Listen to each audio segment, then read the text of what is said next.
Let's look at Rema critically. Rema is a Nigerian artist from Edo State who has dedicated himself to promoting his own culture, or would I say, dedicate some part of his music, especially the art, to his ancestors. You see, last time I made this video with respect to Rema going to Ethiopia and what the Ethiopians had to do considering the fact that he was portrayed to be a devil worshipper. We looked at it critically based on facts you can't deny. Recently, Rema released this particular picture on his stories and he's trying to show you that he has a cross on his neck.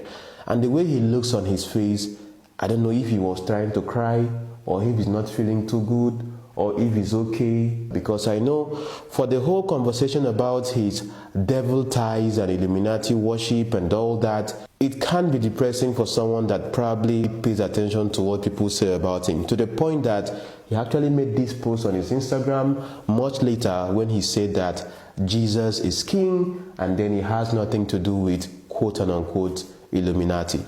Very good. So I hope you took your time to listen to that. One thing I do here on this platform is that I don't try to really insinuate things.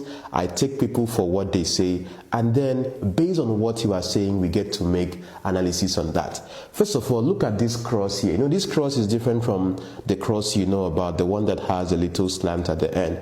That is more like the Orthodox cross. It has a different meaning. Probably you might get to discuss it much later. But you see one other sign that is next to it there is called a bat. Only to return and leave the audience utterly shocked. At this time, he made a dramatic entrance riding a giant owl.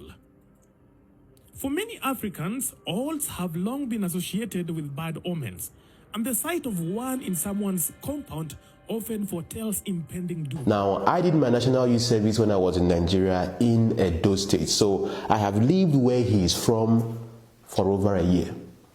Yes. And anyone that is watching me from Edo State will know what he had to say about the bat. Most times he connects his art, at least based on his interpretation, to where he comes from, which of course does make sense. Let's look at a couple of other things.